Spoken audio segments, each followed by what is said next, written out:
this is the president. Hello, this is the president of the United States. Who is this?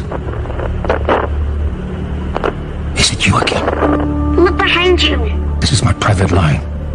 How did you get through? They're everywhere. All the time. We see them every day. But you have to look behind you. There is nothing behind me. How did you get this number? The spaceman told me. What spaceman? It doesn't matter. I'm telling you about monsters. Please, you must look behind you. Young lady, there are no monsters in the Oval Office.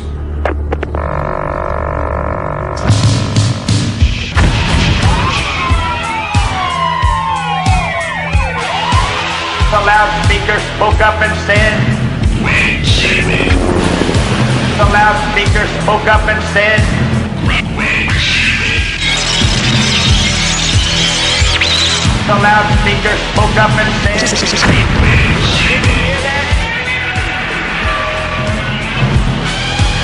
give up, give up, give up, give up, give up. Wait, Jimmy. Wait, Jimmy. Wait, Jimmy.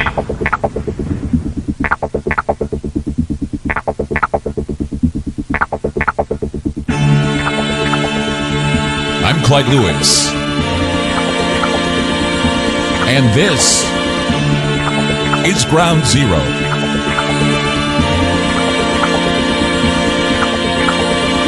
The numbers to call into the program tonight,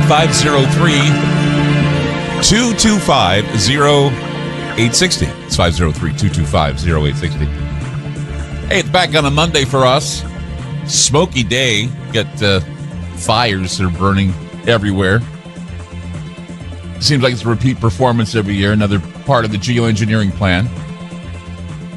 So glad to be here, though. We're on coast to coast, all over the country, all over the world, thanks to the internet, TalkStreamLive.com, linking to radio stations across the country.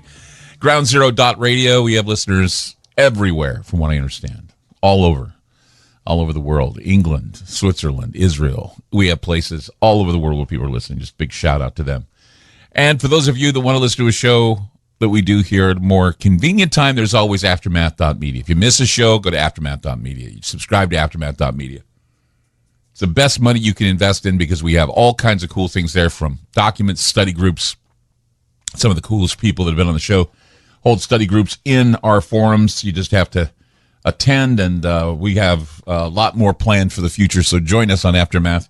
Aftermath.media is the place to go. I hope you had a fine weekend. Mine was, again, I just am getting to the point where, I just don't want to do anything on the weekend.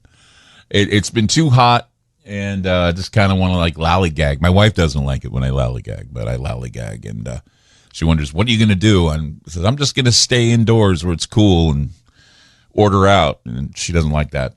She wants me to get out and do something, but my car doesn't have air conditioning, which is a problem, and I just don't have the nerve to get in my car and sweat it out to go get it reconditioned. It's August. Maybe I should.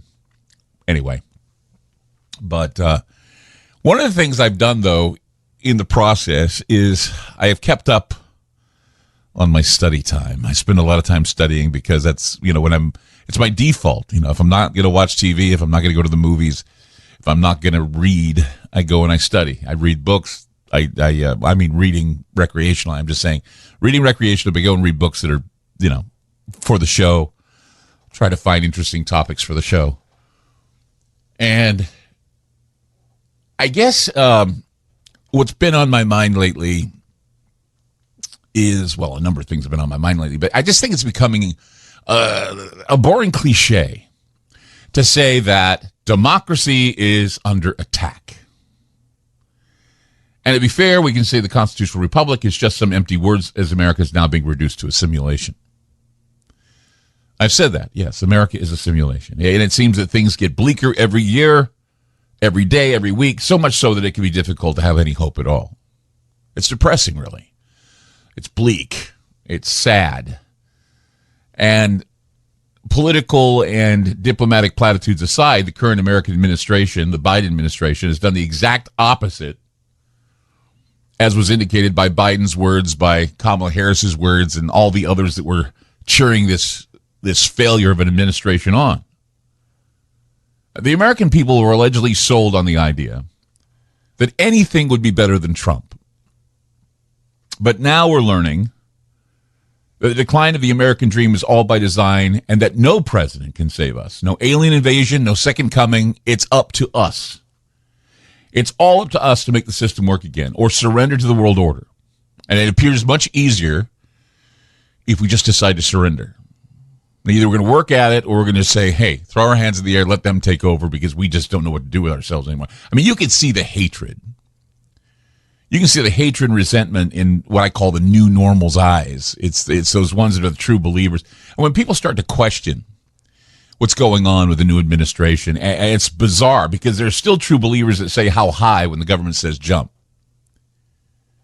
Relentless official propaganda demonizes those who wish to question the ridiculous moves of our government. And they've been ridiculous. They just don't make any sense. I had a text conversation actually with Ryan Gable over the weekend about how useless the mainstream news has become. I was telling him about how CNN has become the January 6th channel, and Fox News has turned into a group of commentators giving their critique and jabs at CNN.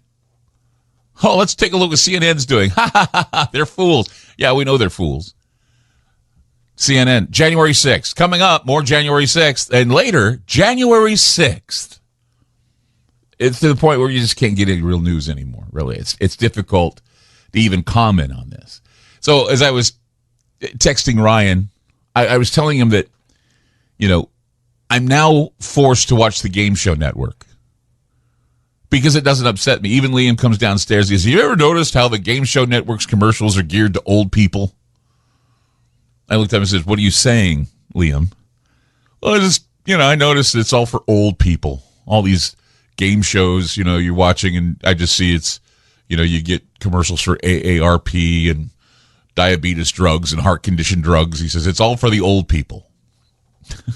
I said, yeah, I guess so. Maybe I should find something else a lot more hip to watch. But no, I have been watching the Game Show Network, I have to admit, because it doesn't upset me. Family Feud, Cash Cab, shows don't upset me. In fact, I just feel like I'm getting an education because I'm watching trivia shows. So Ryan then texts me back and he says, well, I don't watch the news either anymore. He says, I'm going to watch some old movies. And I said occasionally that I watch some innocuous old show like The Munsters or SNL or something. I'd get on Peacock, even though I know Peacock's dying. I use Peacock or Hulu.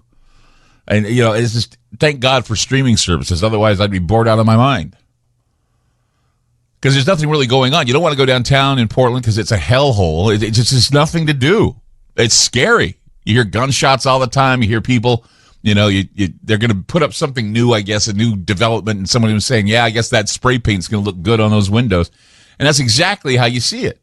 It's not fun anymore. So like I said to Ryan, I said, well, maybe I'll watch something as innocuous as The Munsters or maybe some movie or whatever. And so he told me that he was going to watch Foundation and Invasion on Apple Plus. And I said, well, maybe I'll play some roulette.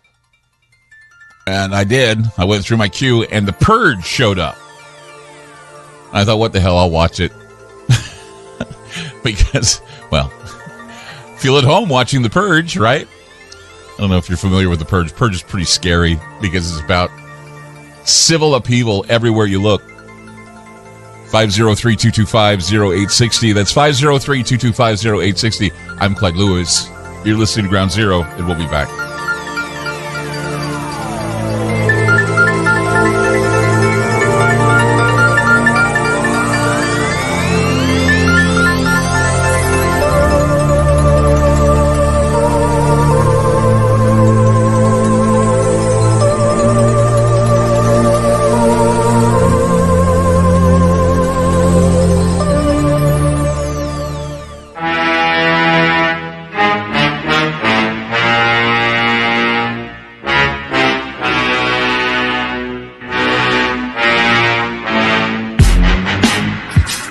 Ground Zero.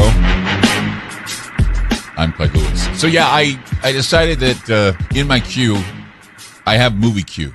And what that is that it basically gives me suggestions on movies to watch. And sitting there in my queue for the longest time is The Purge, but it came out in 2013. And usually I want to watch something fresher and something I've never seen before, but I thought I'd watch it again. And there's a reason why. There's a reason why, because I'm going to report to you something that is really going to, I don't know, it's going to make you feel a little uneasy. Makes me feel uneasy. But when you look at this movie, if you've seen this film, many of us have seen this film, it shows a lot of closed-circuit TV clips of people shooting and viciously beating other people. And people are wearing hideous face masks. They're setting buildings on fire. Victims are beaten, beheaded, and bloodied from these brutal attacks. And even though the film was released in 2013, it was set in the year 2017. So The Purge has this concept, and that is one night a year, for 12 hours, any and all crime is legal. No cops, no emergency services, anything goes. And what the film literally is illustrating for everyone is the possibility that in the future we could become a lawless society. Now, it can be argued that we already are. The Purge has had many sequels. It's had a TV show. There's Purge Anarchy. There's, Purge Election Year. But the Purge Anarchy captures the spirit of what happened here in Portland and other cities. They were run by, liberal governors and liberal mayors.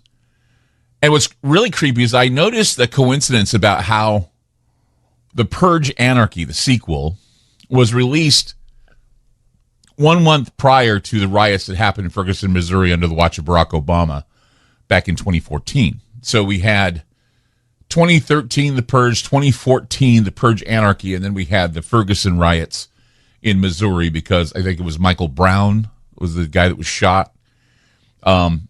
There was inner city looting, rioting.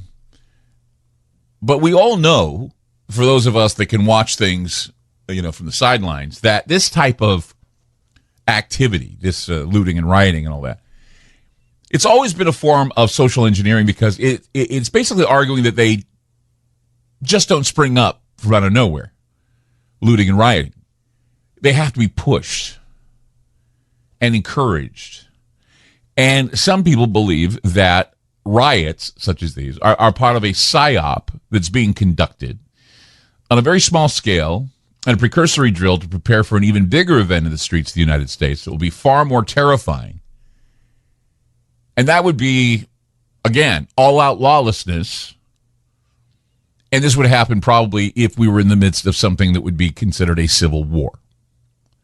So as I was watching, again, this film, I could not help but wonder if this movie was meant to be predictive programming because, of course, it came out in 2013, and then it was 2014, and then we had riots in 2014, and then it was set in 2017, and we started seeing the same thing happen during the time of COVID and the riots that took place in Portland and Washington, all these other places, Washington, and so we look at this on a small scale. We wonder if this is predictive programming. We wonder if The Purge has revealed much about our country and how we think as a people.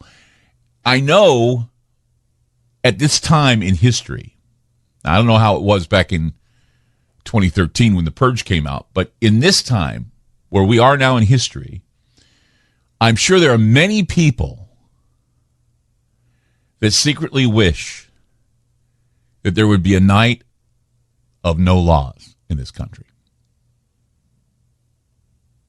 A night where murdering and looting are legal. A night where we could take up arms and go after that which we feel oppresses us. And it's obvious that today, in this time, that all community needs is an excuse, whether it be a case of police brutality, unfair gun laws, overturning Roe v. Wade. I mean, there's going to be a faction that there's a faction that's going to go looting and destroying property regardless of whether or not it's legal, because most state attorney generals now have gotten soft on prosecuting anyone who commits these crimes out of protest. And we see, though, that there is the cherry picking of the law, and there is a bias, and that bias is with the show trial that we see here with the January 6th incident. That's proof that depending on who you are and what you stand for, you could see easily a show trial happening. And then we have, of course, the reminder of George Floyd. The constant rioting after the George Floyd incident. It's also proof that some cities started looking like the neighborhoods shown in the Purge movie. After 12 hours of destruction, I mean, Portland still looks like that. Even after it's been about a year or so. We still have boarded up businesses and spray painted walls there. So, again, for those of you that've seen this movie, you know that it's a very well-produced predictive programming tool, as if by some circumstance someone knew that this was going to be the future. And it gave us a way to witness without flinching genocidal images, beheadings, beatings, police brutality, and human sacrifice in order to convince the isolationist populace that there's a war brewing in the battlefield that is America. Battlefield America. And that the horror of asymmetrical terrorism is going to be the lasting justification for a militarized police force or a global paramilitary police force that will regain order in a country that is starving and broke. And we are on that precipice right now. The Purge film sent a signal to the American people that we are being targeted, that there's enough division to rise up against other people, to rise up against the government. And we can see, what?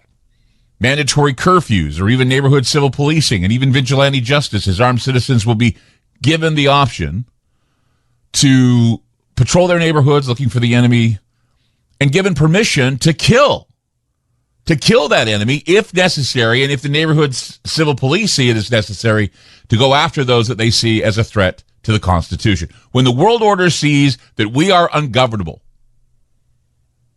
they can and they will make their move, and then we'd have a free-for-all. Because we as a nation have not established a civil police force yet, but President Biden certainly is preparing for that inevitability. And militias are secretly training as we speak. And the worst thing that can happen is a government-required purge where we have to call in the military, we have internment camps, need civil police forces, wiretapping, homegrown terrorism laws, and new definitions of what dissidents are, what subversives are, what terrorists are, and whether or not we as Americans would torture other Americans.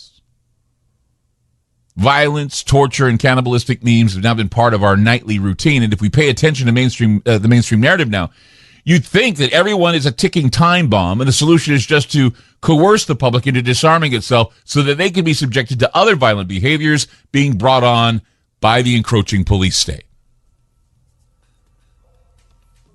I hope that you can see in your mind's eye what I'm illustrating here. I think it's time to wake up your neighbors. I think it's time for you to wake up and understand that this could very well be our future, and it sounds like it's mounting that way. But to what I've been reading the past few days over the weekend and elsewhere, yes, they are setting up shop for a major purge. 503-225-0860. That's 503-225-0860. I'm Clyde Lewis. We'll be back with more Ground Zero. Don't go away.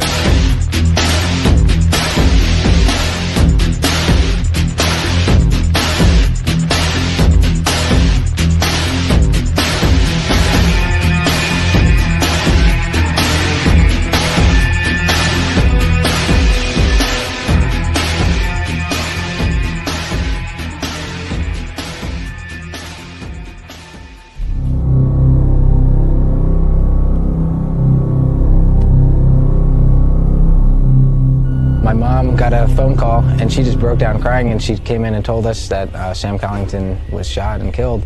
Samuel Collington, a Temple University senior, killed Sunday in an attempted robbery. A vigil Thursday honoring the 21-year-old, renewing calls for change and accountability. Be worried. If you walk home at night alone, you should be worried. If there's a teenager in your family, be worried. Enjoy a typical afternoon in New York City. Groceries, man. This is the story of a man who decided to clean up the most violent town in the world. I said turn around. Governor Rockefeller's worried. He begins where all the super cops leave off. Dope addicts. The crime in New York City. Pushers. Drug addiction. If Governor Rockefeller's worried, you have to be worried. This whole city would explode. And if this person is listening to my voice, I urge him in the name of law and order You should be worried. to desist from this one-man crusade and turn himself into the police. Let's see the money, man. Call him a mad vigilante. Call him a hero. Either way, he's always on target. We want you to get out of New York. Permanently. Never make a death wish. Because a death wish always comes true. And you get to love it. I'm Clyde Lewis. You're listening to Ground Zero. You know, I hate to predict things and have them come true. You know, I see the storm clouds and I make educated guesses. And synchronicities happen in my life, always. I talk about the possibility of a decapitation exercise. And I say, well, it seems to be the theme of a Batman movie. The Batman that came out back in March. And I believe it was back in March when it came out. But it was March. And, you know, I held off on speaking about the decapitation and the idea of leaders being harmed. But everywhere you look now, everywhere online, there's a buzz about a series of high-profile security incidents. They're rattling members of Congress, prompting Capitol security officials to take major steps to shore up lawmakers' security. And it can be argued that every time we turn on the TV, CNN, as I said, it's all January 6th all the time. Riots all the time. And the idea that it was an armed insurgents, they continually push that lie, that it was an armed insurgents. The only person that was killed directly from this was that the woman that was gunned down. But the House Sergeant at Arms and others have announced that they have plans now to cover the cost of security upgrades to members of Congress' homes, including $10,000 for equipment and installation costs, $150 a month for monitoring and maintenance. Now, this happened just after a man was arrested for threatening Representative Pramila Jayapal. She's a Democrat from Washington. She was outside her home, and this guy stood there armed with a handgun. This guy, we talked about that breaking story last week. This guy from New York, a Republican, his name's Lee Zeldin. He was running for New York governor, and he was attacked by a man holding a sharp object, a knife. He was going to stab him. And that was at a campaign event.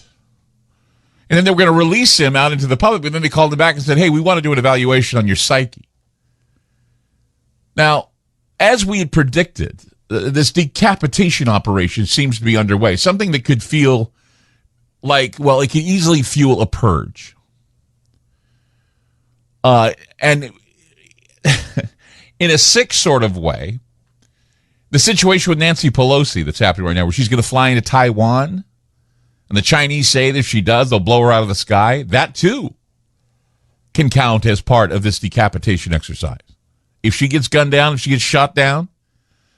So it's a part of a triggering mechanism to trigger war, whether it be local congressmen or congresswomen or whether it be someone like high-profile Nancy Pelosi going to Taiwan and ending up getting killed. So this decapitation operation can fuel a purge, fuel a war. Tim Ryan from Ohio, he's a Democrat. He chairs an appropriations committee that oversees the Capitol Police. He told Axios News that everybody now is on high alert. He said the threats are very real. The increases have been unbelievable. We got to do everything we can to try and make sure people are safe. So there's a lot of wildcats out there. Ryan continues to say that the Capitol Police and the Sergeant at Arms are not doing enough to keep members safe. He says we got a lot more to do. Capitol Police spokesperson told Axios News that they cannot discuss what they may or may not do to protect members of Congress. And again, the leader's saying that they're afraid because they don't think these people are doing enough to protect them. Capitol Security and law enforcement took no chances. Last Thursday, there was a congressional baseball game, which, of course, remember somebody got shot last time they played that game. It had a lot of violent attacks in the past. The event, of course, was targeted by climate demonstrators, and they said they were going to shut down the game. And in response, the D.C. police boosted security for the game. The Capitol Police urged protesters to stay away, and the House Sergeant at Arms sent officers a memo saying that there was going to be a comprehensive security plan and a comprehensive security staff put in place. So the demonstration had no violence, really, but it did result in several arrests. So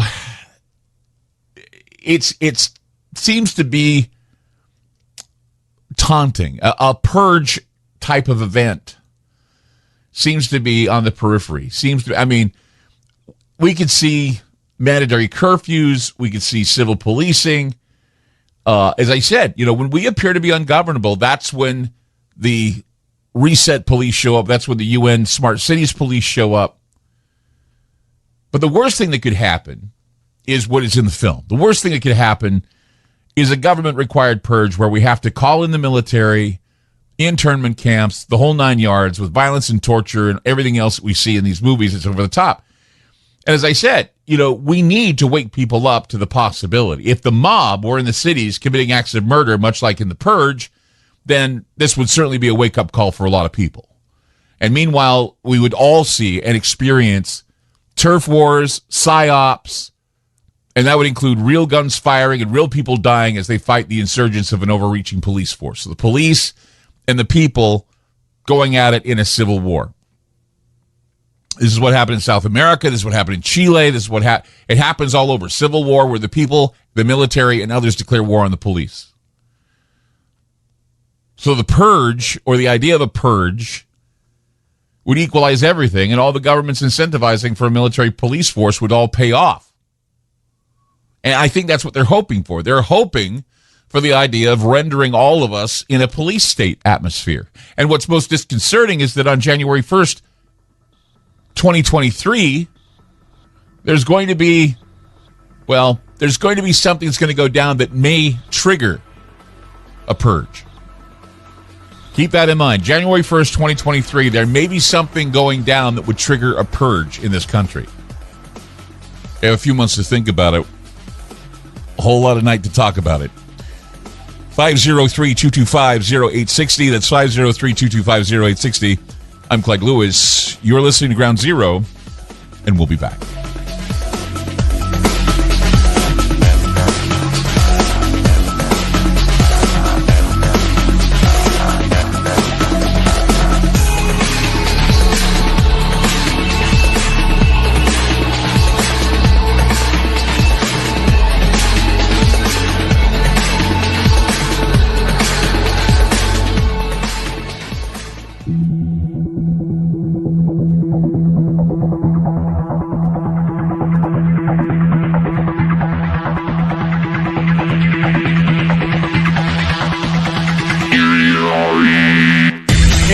seems that lawmakers are preparing for a purge.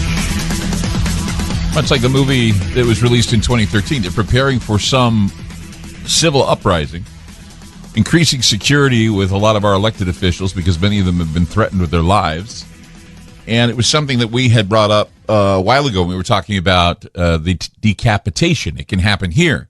And how there are several books, like, for example, Handmaid's Tale, where they talk about that happening, and the Batman film, where the Riddler decides he wants to take out a lot of officials.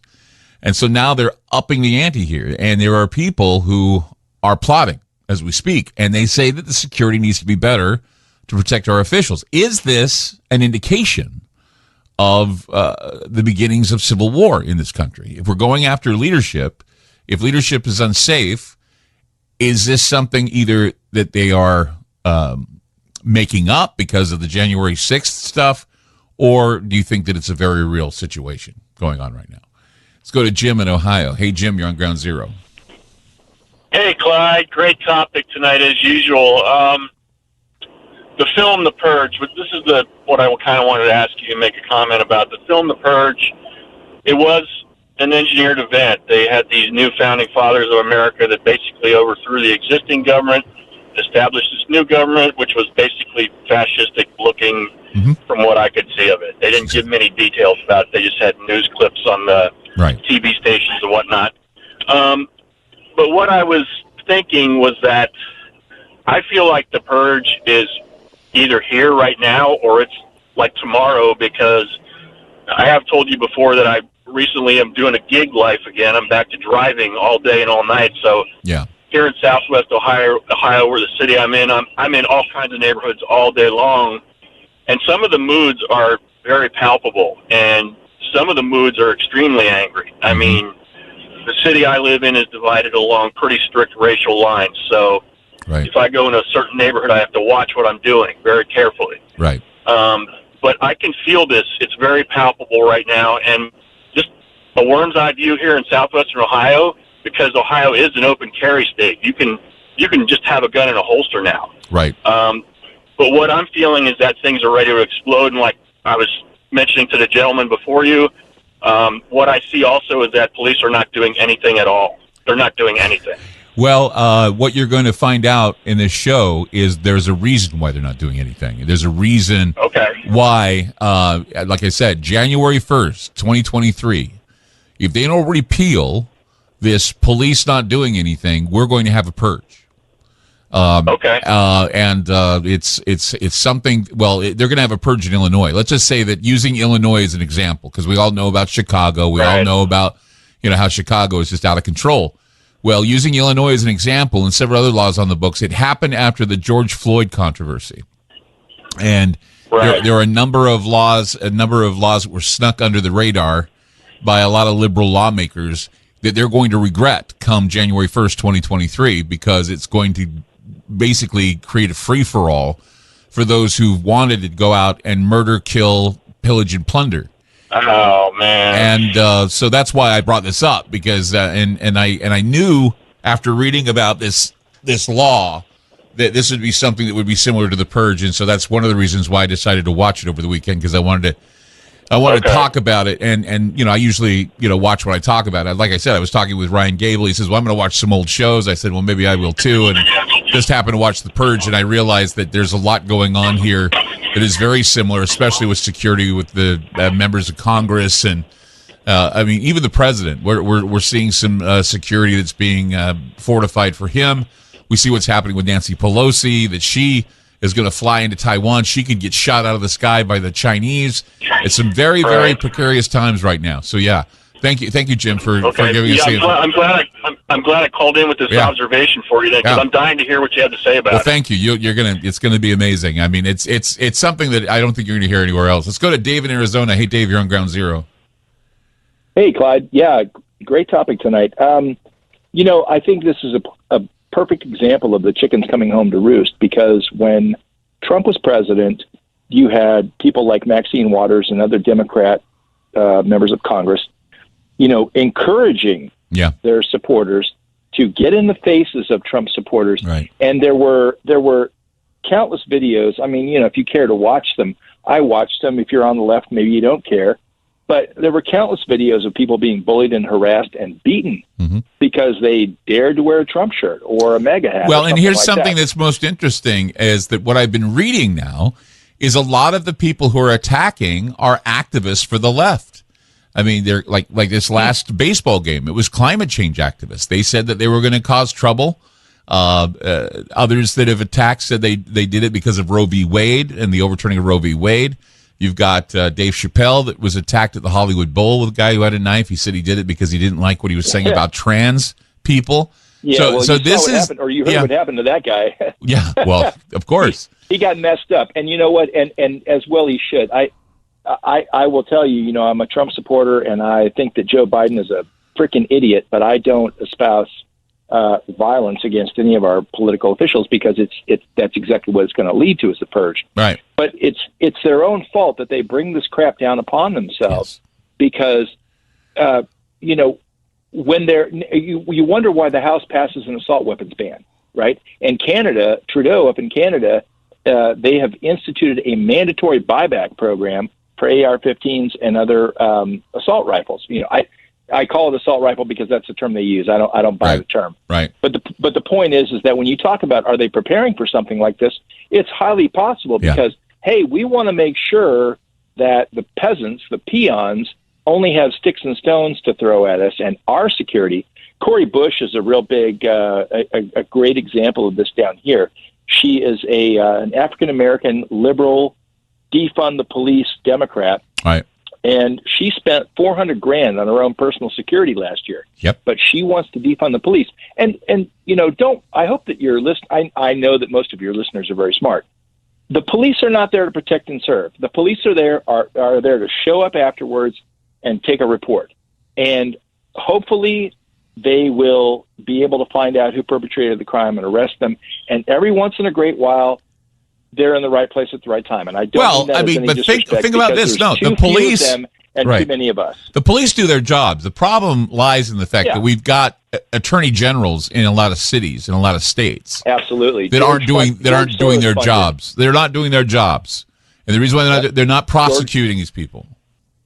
George Soros-funded DAs that are pulling this crap, like Gascon down in L.A., who refuses to allow people in to see the recount vote. One of the things I wanted to mention real quick, because I discussed this with Ron, you were talking about, and you've discussed this before, about the PSA in New York with the nuclear attack, right? Right, exactly. Well, the New York City Federal Reserve has probably 7,000, maybe a little bit less, 7,000 tons of gold underground. Uh-huh. So if there was a, quote, nuclear incident where people had to shelter in place and nobody could come out, wouldn't that be a great opportunity for someone to make that gold disappear? Well, remember the gold that was taken away from the World Trade Center? Yeah. Exactly. They took that gold away really fast, and then, of course, Building 7 and Building 6 were housing all of the exchanges between Osama bin Laden and other terrorists. Building 7 that fell down before they even mentioned it. Exactly. Dave, thank you. Thank you for the call. Really good call. Thank you so much. 503-225-0860. That's 503-225-0860. Mounting security threats against our officials. We talked about the possibility weeks ago.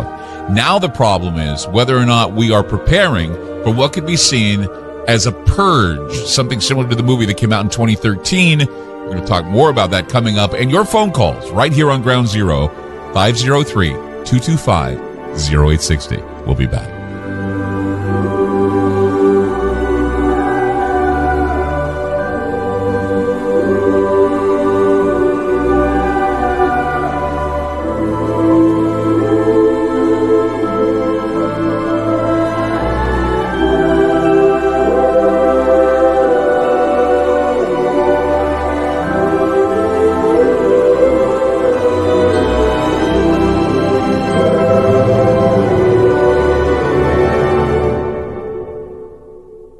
Hey guys, it's Clyde Lewis from Ground Zero. You know, with the rise of the cancel culture and an increase in social media censorship, we need to make a big change. So we decided to create a very unique digital platform. It's called Aftermath.media. It's an exclusive online multimedia library featuring an interactive social media section with a chat room, videos, audio clips, archived Ground Zero podcasts, documents, books, and magazines. Our news aggregator provides current news relating to many of the topics we cover. We're expanding our research and study groups as well, which presently includes Tracy Twyman, William Cooper, Nate Russell, and Jim Keith. Also, check out popular podcast Conspirafact with Wes and Bill. Updated apps will be available soon. The monthly subscription for Aftermath is only $10 a month, and if you sign up now for the yearly subscription, it's only $79. If you want to hear the shows you love and support Great Talk Radio, go to aftermath.media. Again, that's aftermath.media. Are you intrigued by Paranormal Talk Radio? You'll love the new Paranormal Radio app from TalkStream Live.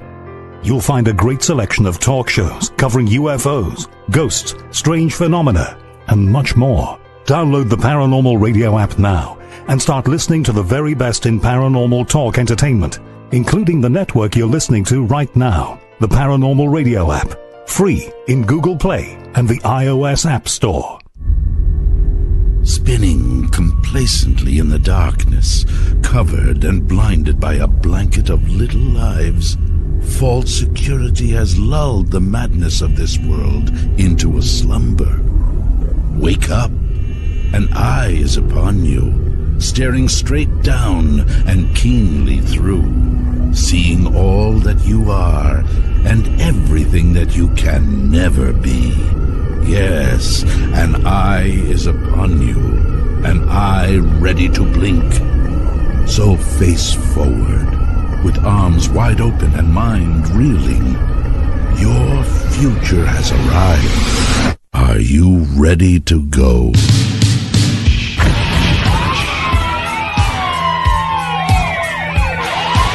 The loudspeaker spoke up and said, Wait, Jimmy. the loudspeaker spoke up and said, Wait, Jimmy. the loudspeaker spoke up and said,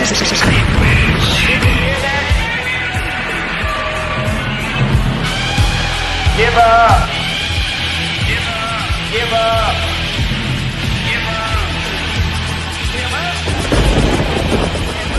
Wait, Jimmy. Wait, Jimmy. Wait, Jimmy.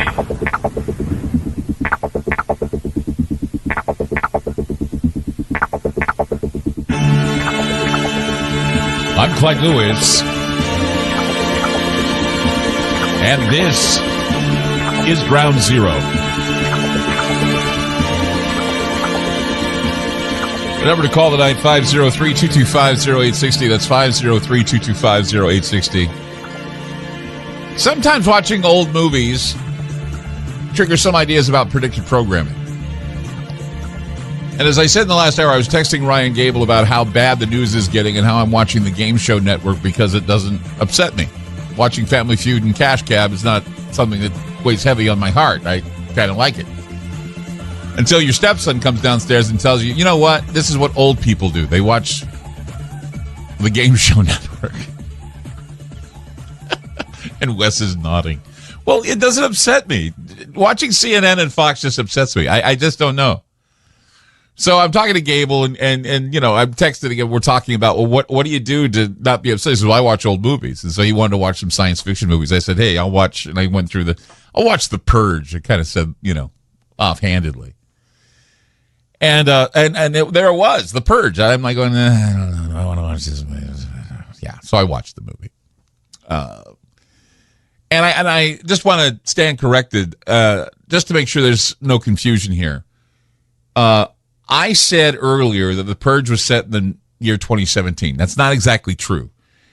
The Purge movie, the first Purge movie, was set in the year 2022. Just like Soylent Green. 2022, but it was in 2017 that they first proposed The Purge. So we're seeing The Purge 5 years later in the year 2022 when it's at its worst. And, of course, the final Purge happens in the year 2048, but this is 2022 where this happens. So the National Purge occurs, the one that is, you know, well underway, March 21st, 22nd, 2022 is when it actually is accepted as a way to equalize crime. Now, for those of you that don't know, this movie talks about the new founding fathers of America. And they assumed power in the wake of a financial crisis that happened between the years of 2007 and 2008. And what they did is they launched a social experiment as an attempt to get America's societal obsession with violence under control. So for 12 hours a year, one day set aside out of the year, all crime is legal. Let it all out.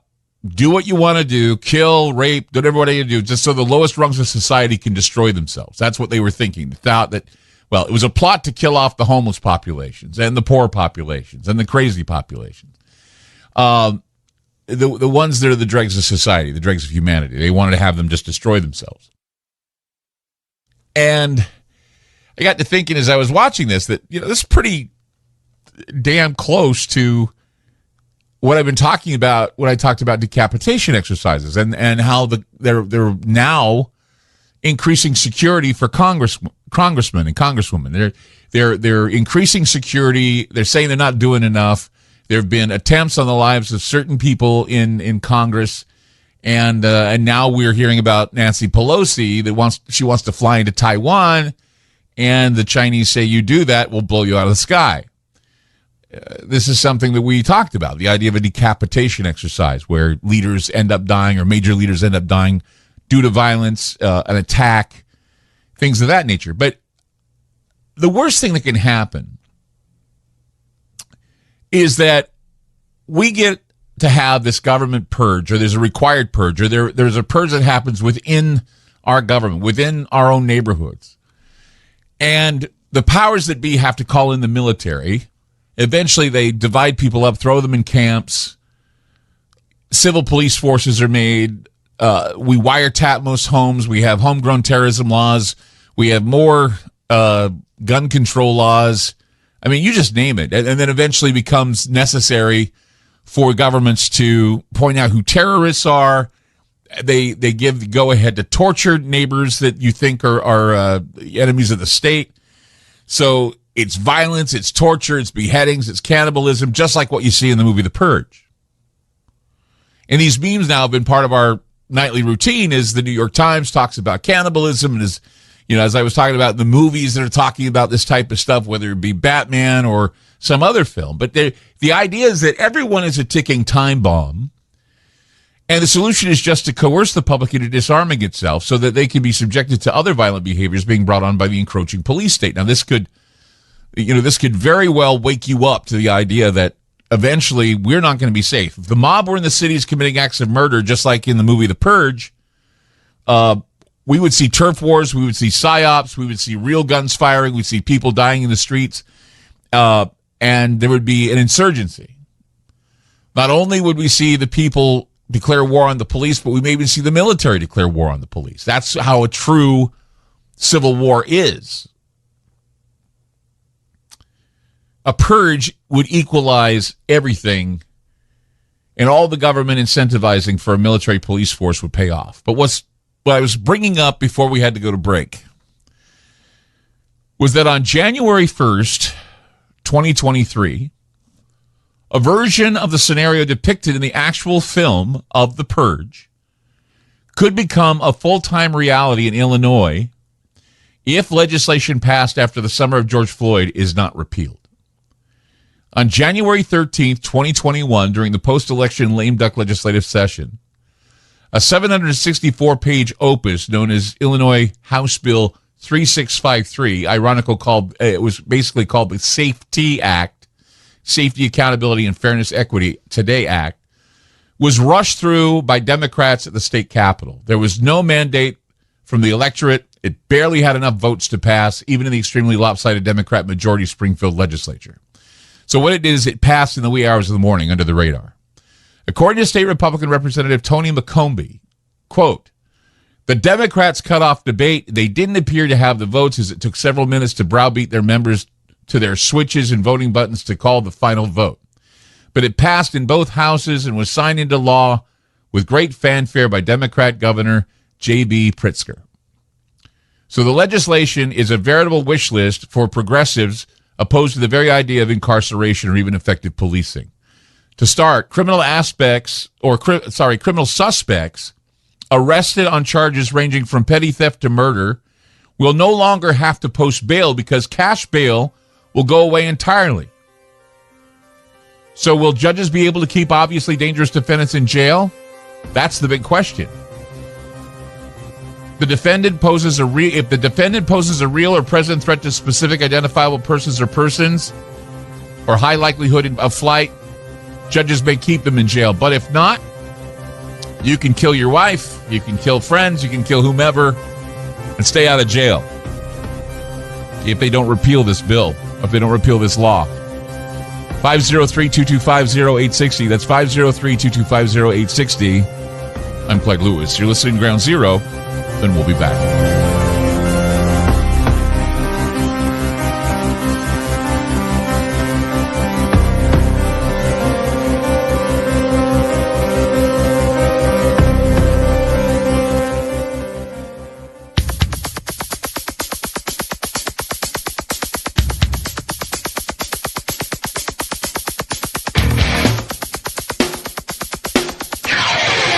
So ironically, a act known as the Safety Act, the Safety, Accountability, Fairness, Equity Today Act, was rushed through Democrats at the state capitol in Illinois. There was no mandate from the electorate. It barely had enough votes to pass, even in the extremely lopsided Democrat majority Springfield legislature. It passed in the wee hours of the morning, and according to State Republican Representative Tony McCombie, the Democrats cut off the debate. They didn't appear to have the votes, as it took several minutes to browbeat their members to their switches and voting buttons to call in the final vote. But it passed in both houses, and it was made into law by Democrat J.B. Pritzker.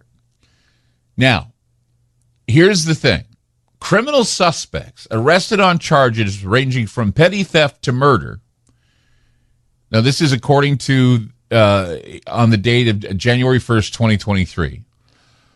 Criminal suspects arrested on charges ranging from petty theft to murder will no longer have to post bail because cash bail will go away entirely because of the Safety Act. Now, the idea and the question is whether or not judges will be able to obviously keep dangerous defendants in jail. Well, it just depends on what you read in the legislation. It says the defendant poses a real and present threat to specific identifiable person or high likelihood of flight. So that's up to the judge's discretion. But it also suggests that if you kill your wife or someone else, and you can be let out of jail while you await trial, posting no bail because, well, your wife's dead and you don't pose a threat to any other specific individual. If you're successful or unsuccessful in your murder and only maimed your wife and she's still alive, a judge can keep you in jail, but only because your wife survived your assault. Okay? So if your wife is dead and you kill your wife, you don't pose a threat to any other specific individual, then you can be let out of jail and not have to post bail. But if you only maim your wife and she's still alive, judge can keep you in jail because your wife survived the assault. To reiterate, crimes that harm society at large will not cut it, according to the language in the Safety Act. This is what Mike Rock, who is he's a county state's attorney, this is how he describes it. He says this, he says, a serial drunk driver who repeatedly drives on our streets while impaired must be released because we cannot specifically identify the individuals they are putting at risk. The same applies to drug dealers, gun traffickers, felons in possession of guns, serial arsonists, and many other violent criminals. Now, this isn't hyperbole. I mean, there are a lot of people, even Democrats, that are saying, wait a minute, what happened here? So James Glasgow, who is Will County State's attorney in Illinois, and he's a Democrat, he says this, he says, quote, police officers' hands will be tied. What you see in Chicago, we will have here. It's going to be literally the end of days. I've got 640 people in the Will County Jail. All of their bonds will be extinguished on January 1st, and 60 are charged with murder, and many others with violent felonies. So this is what happens when a legislative body dominated by one political party is combined with severe anti-cop, soft-on-crime default positions. And this has become the orthodoxy on the extreme left. It's a toxic stew of bad ideas and bad judgment that this could breed a culture of crime complacency. And this could be a clarion call for social anarchy. A purge. More and more people who live in Illinois are demanding it. A Facebook page calling for the repeal of Illinois HB 3653 has already gained over 51,000 members and is growing. If the Safety Act is not repealed, Pritzker and everyone who made it law will have blood on their hands. And come this January in Illinois, the Purge, the movie, won't be like fiction if you live there. Now, it's not just happening in Illinois. In Manhattan, the district attorney there has been blasted for attempting to defend the release of a suspected teenage mugger who was filmed beating an NYPD cop 2 days later. District Attorney Alvin Bragg's office was in the spotlight over his choice to free a 16-year-old mugger who they haven't named yet. They wanted to this mugger this mugger actually assaulted and mugged someone on Madison Avenue last week. He's the same suspect to supposedly punch a cop 20 times in the face in a Harlem subway. And that happened 3 days later after they released him.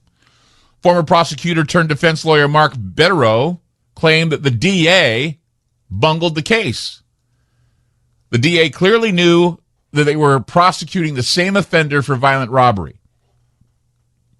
This news story, by the way, was the DA spoke to Fox News about this. Betterow spoke in response to Bragg spokesperson Emily Tuttle's assertion that they'd made the right move with freeing the young offender and letting him walk free again after the cop attack. The young mugger was seen in a Manhattan court last week and even questioned if he could press charges of his own, yet refused to say who he wished to prosecute. Quote, violence against our police officers is unacceptable, and given his age at the time of arrest, we consented to send his second case to family court as soon as possible, where he would receive the age-appropriate interventions and supports he needs while being held accountable, Tuttle continued. So her words cut ice with criminal justice figures. There's a group called the Police Benevolent Association, and their leader's name is Patrick Lynch, and he said this is a failure of the system. He said, quote, we're debating about what court it should go to, but the reality is that it doesn't matter at this point. They're releasing everyone. The criminal justice system is no longer set up to protect the public from dangerous criminals. It's set up to fail. Let's see here. I'm reading some more comments about this. Detectives Endowment Association, they're saying this. Paul DiGiacomo, he says this. He says, the politicians need to wake up and hold criminals accountable. They created an environment where there are no consequences for committing crime. What do they expect? See, what we're seeing here are the new leaders or the new founding fathers of the new normal, and they wish to create chaos in our neighborhoods, just like in The Purge. I mean, it's quite interesting how The Purge in the films and TV show was created by the new founding fathers of America, or the NFFA, and they're certainly a transparent villain of corrupt elite that wished to see America eat itself using psychological social experiments in order to hide their corruption. We're living the founder's nightmare, if you will. The founder's nightmare for America. It's corrupt to the core, and everyone gorging at the public through bleats about common good and everything else. We're aggrandizing as much power and private wealth as possible, and we're feeding these corrupt crews of insiders, lobbyists, business interests, bankers, and assorted other legalized looters. They want to rush their 2030 agenda with depopulation, the controls on food and water, They want to rush their controls on farmland. They want to take from you your right to life, liberty, and property. They want to take away your guns.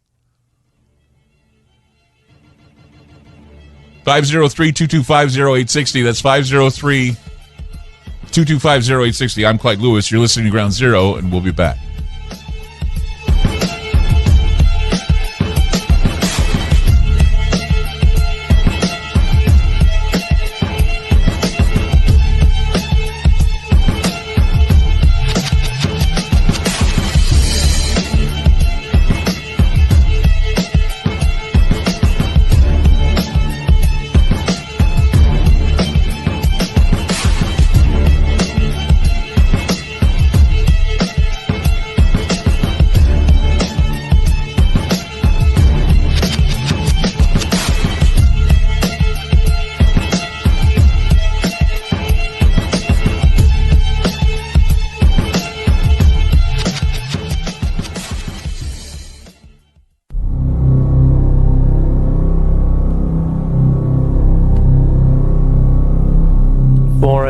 And domestic. From the Constitution's founding to the oath history we heard there has always been an awareness that democracy and safety can come in peril by our own fellow Americans. Tonight allows people a release for all the hatred and violence that they keep up inside them. The annual Purge will conclude in 3, 2, 1. Help me! Help me! The purge is over, please! No, it ain't. This is insane. Nobody hear the sirens? There's no crime anymore. Anything goes. You rich can't hide behind your steel walls no more. Powerless. How's that feel? It's the real purge. The forever purge!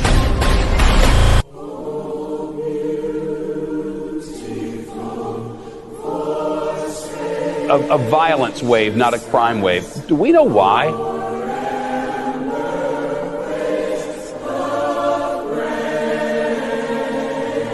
CNB breaking news from Staten Island. This footage just came in. It's being reported as the first kill or purge of the evening.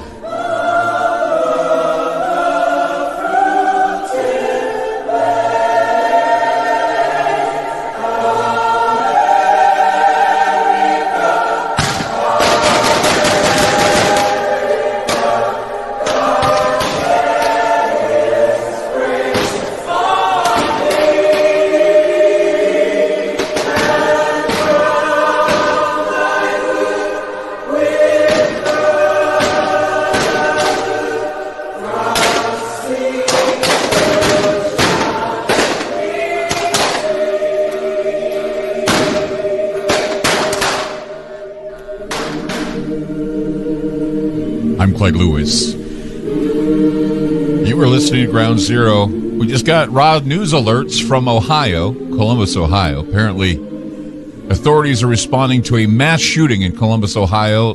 10 to 11 victims. We don't have any reports of death. So far, they said it was motorcycle gang involved. One person so far reported dead.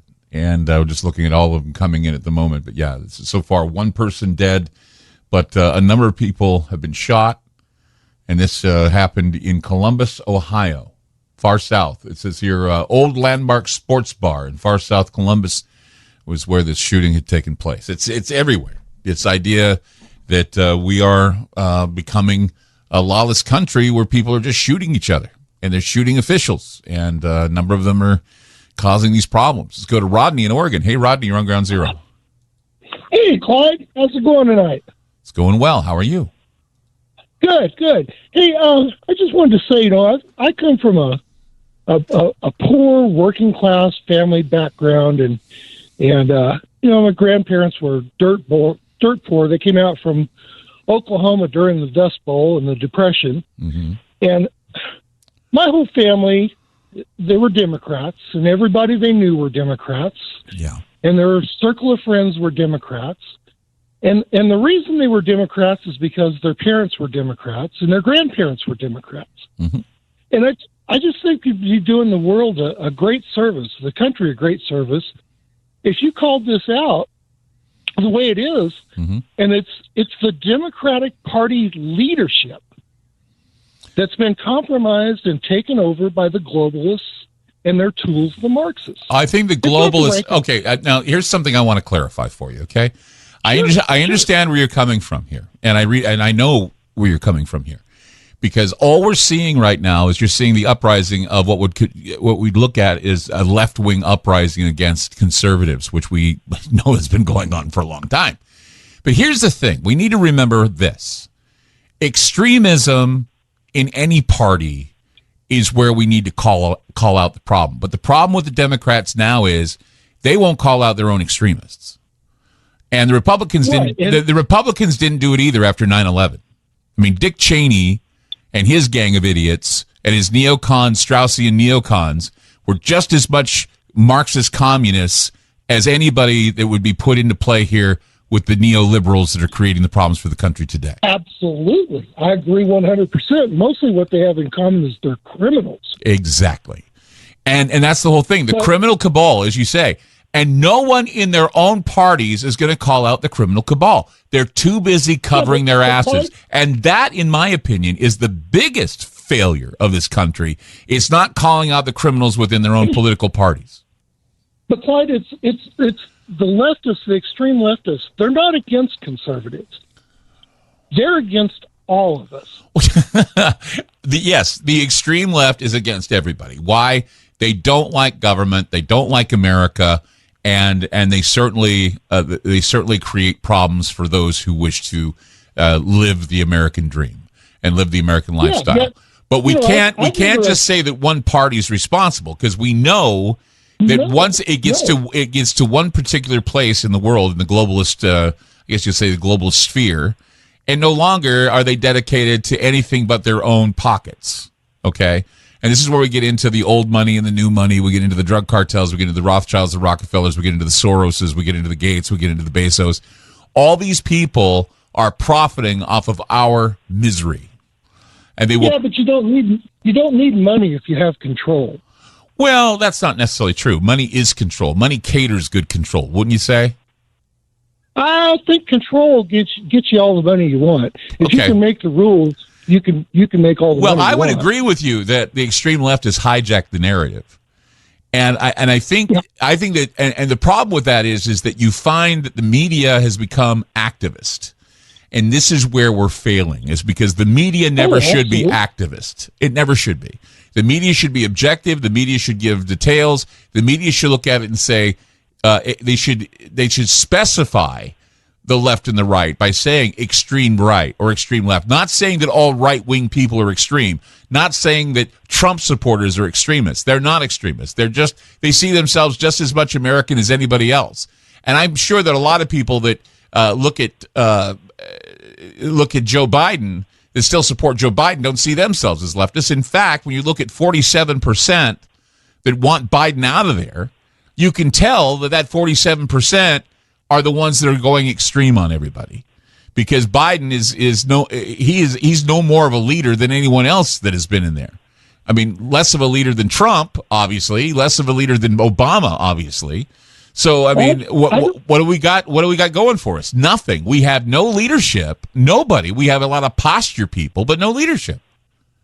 Maybe I didn't understand what you said, but I don't think 47% of the people are against Biden because... No, 47% of his own party. Right. But most of those are in the center with the rest of us. Well, I'm just saying, 47% of his own party. And I'm sure the 47% we're talking about here are the ones that don't think he's progressive enough. And then the others that are in the center... I don't. You don't think so? I just think those extreme progressives, I don't think they're more than about 5%. Okay, then what's the problem then? Why are we worried about 5% when we can just shut them down and say shut up? You know, why do we give them a stage? Okay. Then what we need to do is demand the media to stop being activist. And we need to keep calling it out. Keep calling it out. I call it out every night. Why? I'm sick and tired of it. Hell, like I said, I'm forced to watch the Game Show Network because I can't stand watching the news anymore. You know, if you post the definition of a recession now, you're banned from social media. If you go into a Reddit group and you say that trans people are grooming kids, you get banned from Reddit. Yeah, I think the key here for us is in-person communication. Yeah, people don't talk to each other anymore. Well, it's good talking to you, Rodney. Yeah, have a good one, Clyde. You too, I love buddy. you, brother. I love you too. Take care. Yeah, I mean, we need to just point out the extremism and everything that's going on here. Extremism is what is breeding this. Activism in the media is what's breeding this.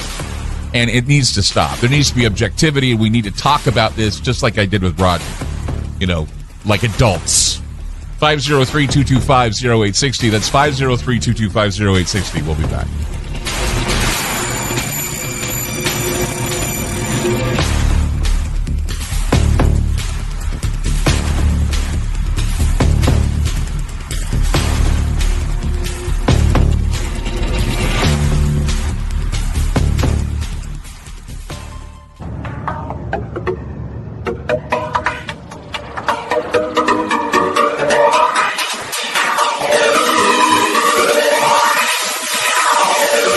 Lisa in Wisconsin. Hi, Lisa. You're on Ground Zero. Hello, Clyde. Hi. Hi. I just wanted to say that I feel that we've been in some kind of a purge mode for a while now. Uh-huh. I mean, when you think about the COVID and the vaccinations and how they wanted to push those vaccines so hard and people had medical issues with those, and now they're trying to push the monkeypox thing. Well, I mean... And I just think it's all connected. Well, yeah, it annoys people, but we're not in the streets. Well, we are kind of in the streets. That's the thing, is that we're just so on the periphery here, you know, with people just going down the streets and raising hell, going down the streets, murdering people at will, shooting up schools, shooting up. I mean, it's slowly happening, and our leaders are also targets, and they need a reason to disarm us. Well, I mean, we're already almost at lawlessness because, I mean, I can give a perfect example about this. Okay, remember that parade in Waukesha, Wisconsin? Yeah, I do. Mm-hmm. Where all those people were killed? Well, the DA in Milwaukee County, he let that guy out. Even though he was a career criminal, had a huge record in 3 different states, and he got... The reason why he was in jail in the first place was he tried to run over his girlfriend with his vehicle. Oh, yeah. I mean, this is the thing. As I said, the district attorneys in various states are going soft on crime.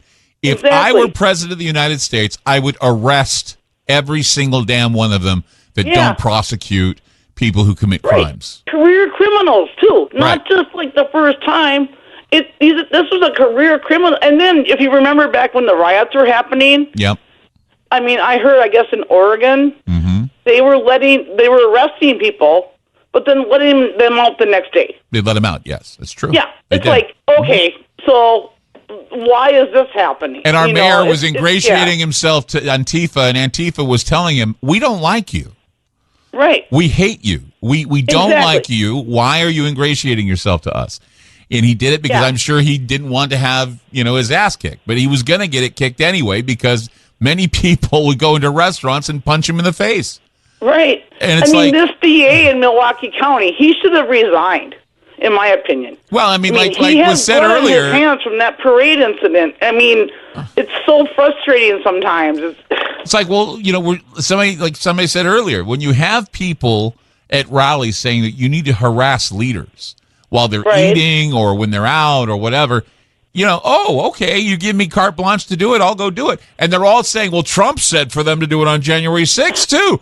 Well, there's no freaking show trial. They're overusing that. Well, I know. There's no show trial for those who are saying go harass other people, but they all want to make it all about Trump. No, it's not all about Trump. You need to take a look at yourself before you start pointing fingers. Lisa, great call. Appreciate it. Let's go to Carlos in California. Hey, Carlos, you're on Ground Zero. Good evening, Clive. Hi. Here in California, they're trying to recall the DA Gascon because he's been soft on crime notoriously. Mm-hmm.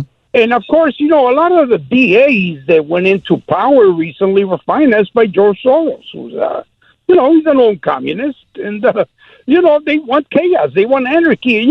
Historically, if you go back, there was a group called the Nihilists and the Anarchists back in the 1800s, led by a guy named Bakunin. Well, he was a close associate of Karl Marx. So they work in tandem, hand in hand. The communists go out there and do their revolutionary activities, and the anarchists who are joined at the hip, joined in. You see what happened over in when Black Lives Matter was rioting over in your hometown and in Seattle. Mm-hmm. The anarchists took over whole sections of city. They're joined at the hip, so it's coming. It's coming gradually. But I think one igniting event that could really trigger a whole massive anarchy in the United States is if you go to your bank on Monday, the banks are closed. You can't get your money out. And that's a real possibility as the economy progresses more and more towards a collapse. Beware of that. You keep people away from food, you keep people away from money, you keep people away from the things they need to live. Once their comfort zone is infiltrated, that's when they start rebelling. So people who are uncomfortable are the ones that are taking action. I guess people are still comfortable. They don't feel the pinch as much, or maybe they do, and they feel, well, there's nothing I can do. I can't get involved. But it's going to change soon. I mean, you saw what happened in France when they upped the price of gasoline by 25 cents. They rioted in the streets because they were saying, well, we don't believe that 25 cents for gasoline is going to prevent climate change. And that's the whole thing, is that when we get into these silly ideas that are being brought forward and forcing people to do things against their will and stomping all over their agency, they're going to have a rebellion so big they're not going to know what to do with it, and they're going to have to call in reinforcements like an international police force. And this is what every conspiracy theorist said would eventually happen, because they were saying, would an American police officer or an American military person shoot an American citizen? We already know the answer to that. The answer is yes.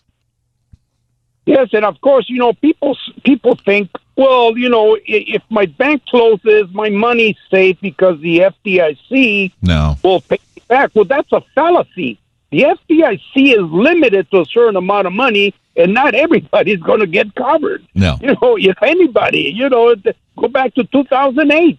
The FDIC, I think, eventually ran out of funds to bail out all these people. Yeah, that's true. That lost their money in their banks, So true. Anyway, thank you, Carlos, for the call. I really appreciate it. Let's go down to William in Arizona. Hey, William, we're on Ground Zero. Hey, Clyde. This show is freaking awesome. Awesome. Thank you. Hey, I just want to, I see the news points like, why are they doing this? Why are they not going to the border and helping the Border Patrol? Why are they doing this and this? It's real simple. Liberalism is a mental disorder. I mean, you can't fix it. What about ultra conservatism? Would you say that was a mental disorder? I agree. Okay. I mean, there's centrist, but there's also the abortion issue, which I'm adopted. Yeah. And I'm glad I'm here because I have beautiful children and all that. Mm-hmm. That's on one side. But then you also have, on the other side, we're giving extremism too much credit. That's the problem with our country right now. We're giving extremism too much credit, rather than looking somebody who's an extremist and say, you know what, that's an extremist thought and you're an idiot. We allow it to be entertained. We allow it to be spotlit. And that's because of the internet. That's because that we have activist reporters. Reporters need to go back to being journalists, not people who can't get a job at Hooters that end up on the TV screen telling you how to live your life. It's just insanity. So I would say that a lot of it has to do with extremism and party ideologies and identity politics. People will stick up for anything as long as their party is the one that they cheer on, even if it's criminal. Yeah. I mean, you tell the truth, and thank you for setting me straight. Very good. It's true that we've got a problem on one side that's always getting in the way, that's always wanting to stir the pot, always wanting to create problems. But we can't forget history, and we can't forget what happened after 9/11. We can't forget about what the Southern Democrats did to the blacks back in the 60s. We can't forget any of that. We need to understand that things happen in cycles, and we need to use common thought as the Republic, standing for the Republic for which it stands, one nation under God, indivisible, with liberty and justice for everyone. Liberty and justice for those that seek it and want to keep it sacred. It's important as Americans we do this. 503-225-0860. That's 503-225-0860. Back with more Ground Zero. Don't go away.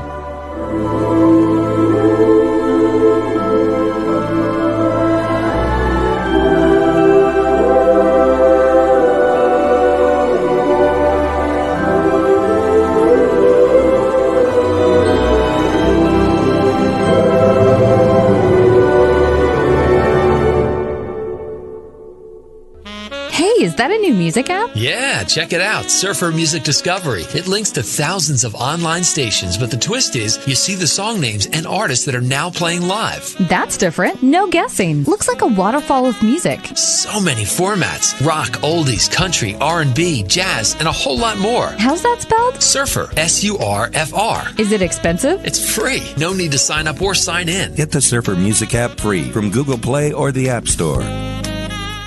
So, you love talk radio? Then you'll love TalkStreamLive.com. TalkStream Live is always on, 24/7, with the best streaming talk shows. Find your favorite talkers and discover some new ones. It's free, readily available online or on mobile with any smartphone or tablet. Finding your favorite talk shows all in one place has gotten a whole lot easier. Just go to TalkStreamLive.com. Be sure to download the free apps from Google Play or the iTunes App Store. Join me on a journey where getting lost is the only true destination. For the past, present, and future all coexist on the same timeline. Where happiness is an illusion. This is the future we are in right now. Where our phones are the first things that we touch when we wake up, the last thing we touch before falling asleep. Radiant, seductive screens we so lovingly, endlessly gaze upon. Much like you're doing right now. Well, welcome to a future where our true reflection is only revealed once the screen goes dark. Welcome to the darkness. I hope you find it enlightening.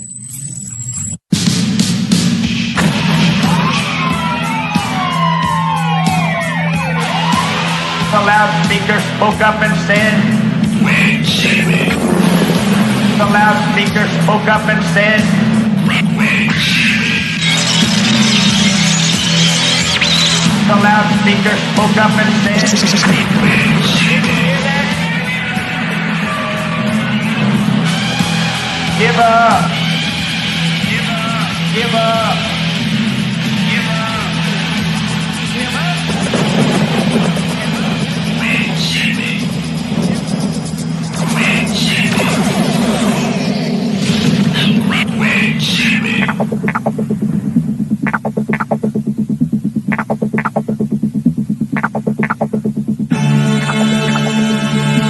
I'm Clyde Lewis, and this is Ground Zero. The number to call tonight, 503-225-0860. That's 503-225-0860.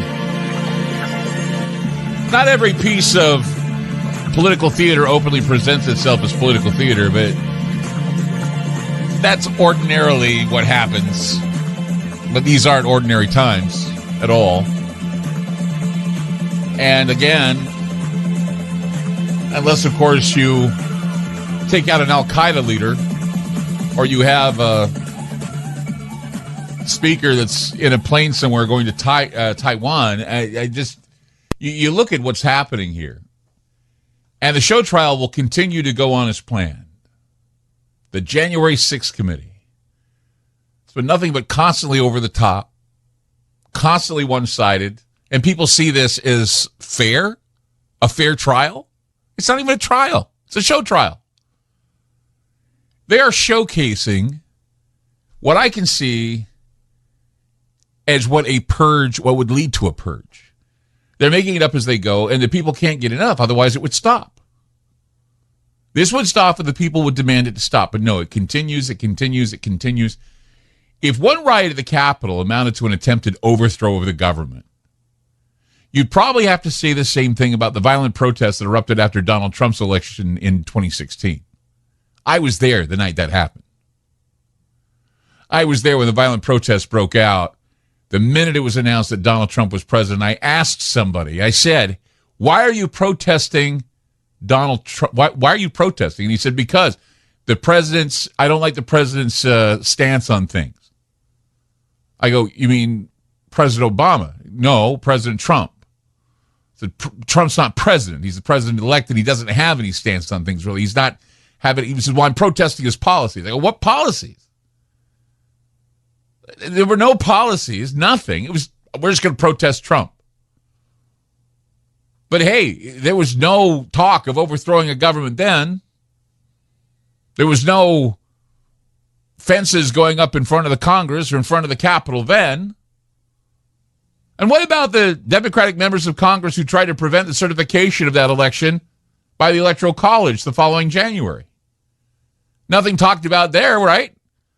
Needless to say, these questions aren't being posed by the committee or in the liberal press. It's uncomfortable to talk about it because you don't want to ruin their little show. You don't want to ruin the taste of the popcorn. There's a reason why it's yellow, and I'm not going to tell you why. But I'm just saying, after all the ringmasters have come together, drumming up this circus, relying on what they consider facts, what they're doing is they're not using facts. What they're doing is they're plying the audience with emotional images, and all of the ones on one side of the political spectrum are salivating like Pavlov's dogs. And the dogs of war are waiting for their moment, and many of them have already attempted to attack people in Congress. We mentioned this earlier. And this is why security has been up. This is why we're seeing the problems here. We're seeing people rising up against leadership, and right now what we're seeing a lot of left-wing radicals doing it.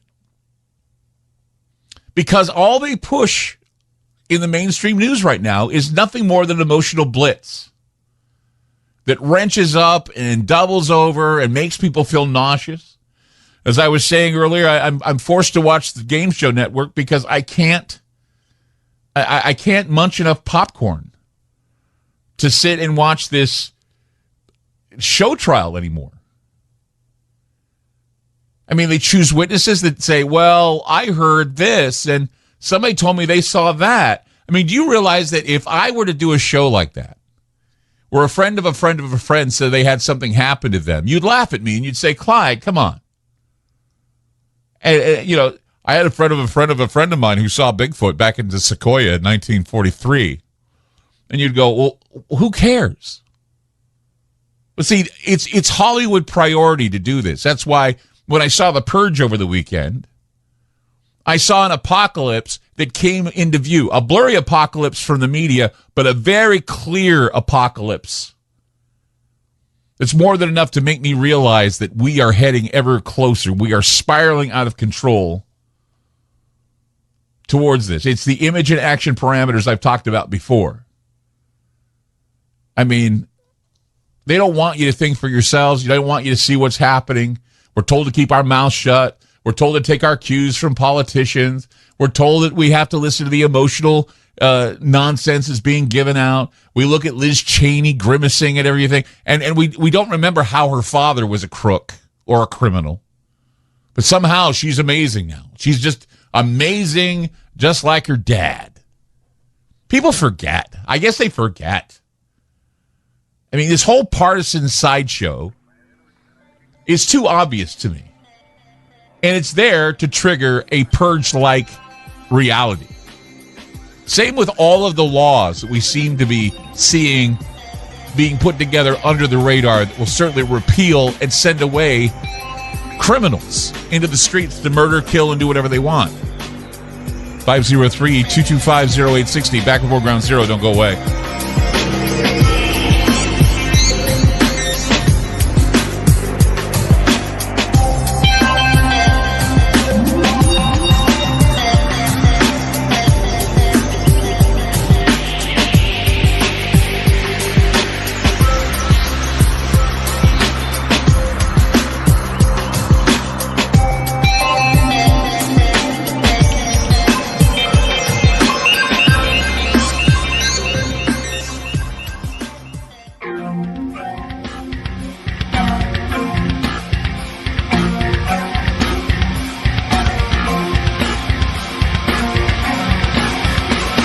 I want to be clear about something, lest you think that this is, some one-sided view of politics or whatever. I mean, you can think what you want. I don't care. But here's the thing in general. I'm speaking in general, both sides, okay? Anytime you have an entire nation so mesmerized by political theater and public spectacle that they are oblivious to all else, you better beware. You better be careful. Anytime you have a government that operates in the shadows, speaks in a language of force, and rules by fiat, you better beware. You better be careful. Anytime you have a government so far removed from its people as to ensure that they are never seen, heard, or heeded by those elected to represent them, you better beware. You better be careful. People associated with both the extreme right and left are being accused of igniting a conflagration. However, as was said earlier, we have the extreme left hijacking the narrative, and they're still saying that the shift towards violence in this country has all been the fault of Trumpism.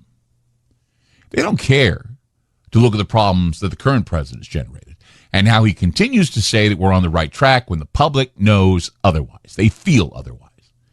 What is happening is that this administration and the radical left is creating a powder keg, and when it explodes, they're going to take no responsibility for their contribution to this mess.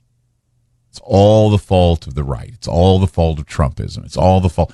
Never is it their fault.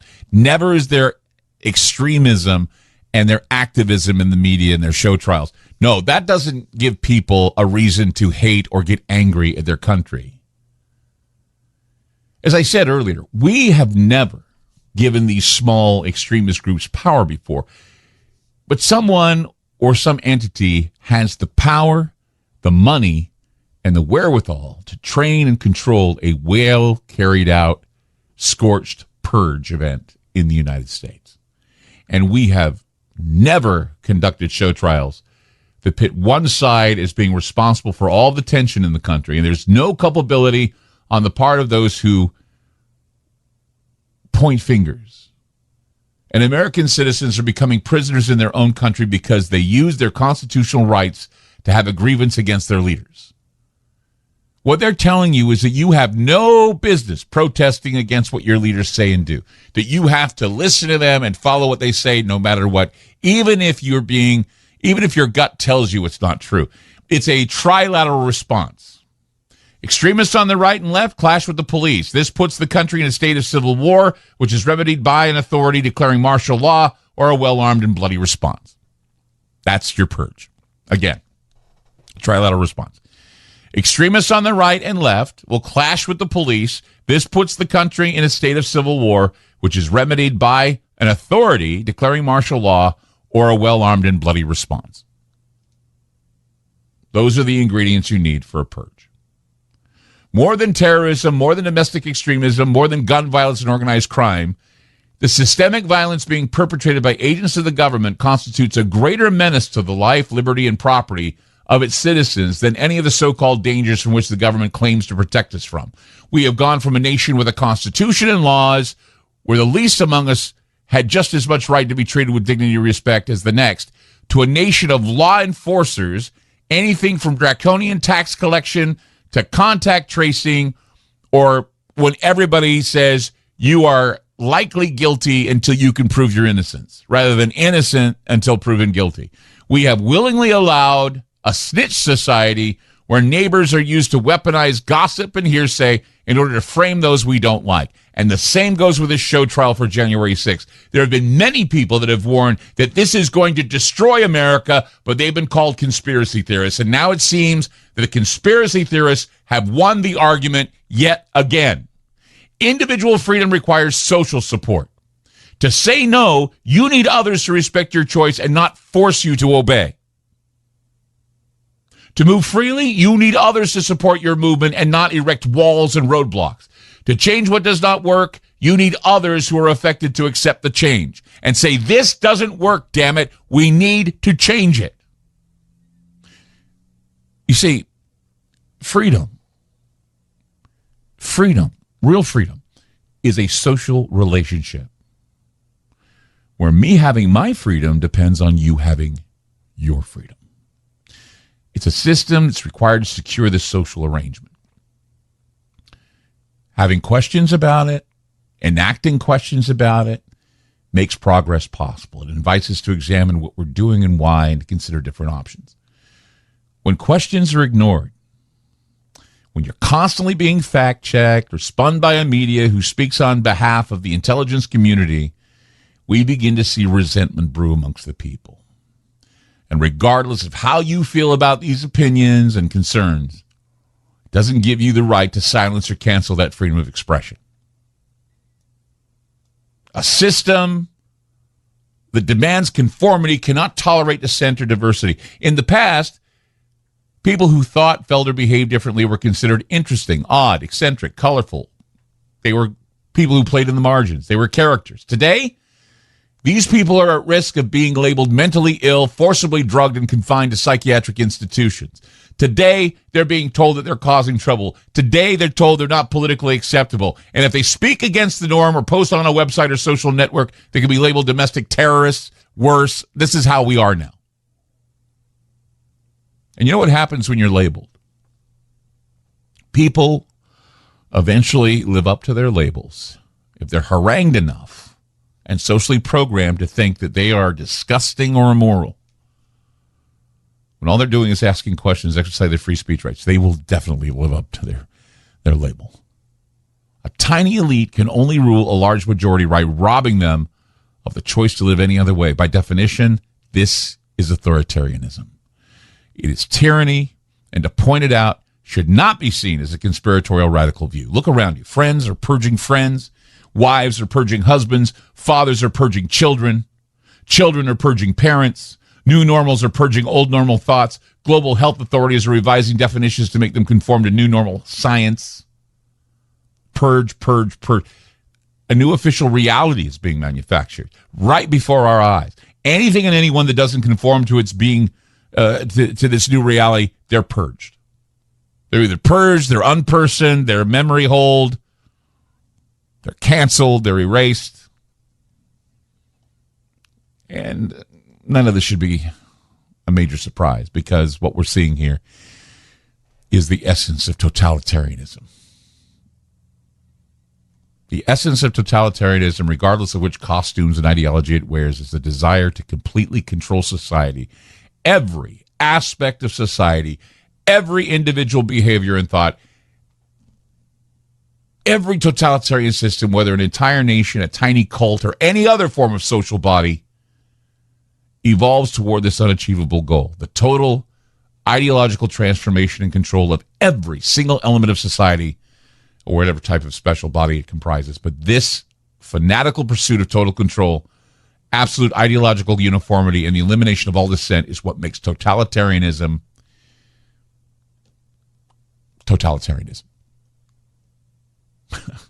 I lost it there for a minute. It makes totalitarianism totalitarianism. Thus, each new totalitarian system at some point in this evolution needs to launch a purge of those who refuse to conform to its official ideology, and that is why a purge is imminent. And they need to do it for two basic reasons: to segregate or otherwise eliminate actual political opponents and dissidents who pose a threat to the new regime, and, more importantly, they do it to establish the ideological territory within which the masses have to confine themselves in order to avoid being segregated or eliminated, killed or otherwise, or tortured. So this is why we are, and a caller earlier said that we are in the middle of a purge. I could say yes. Depends on how you look at it. 503-225-0860. That's 503-225-0860. Back with more Ground Zero. Don't go away.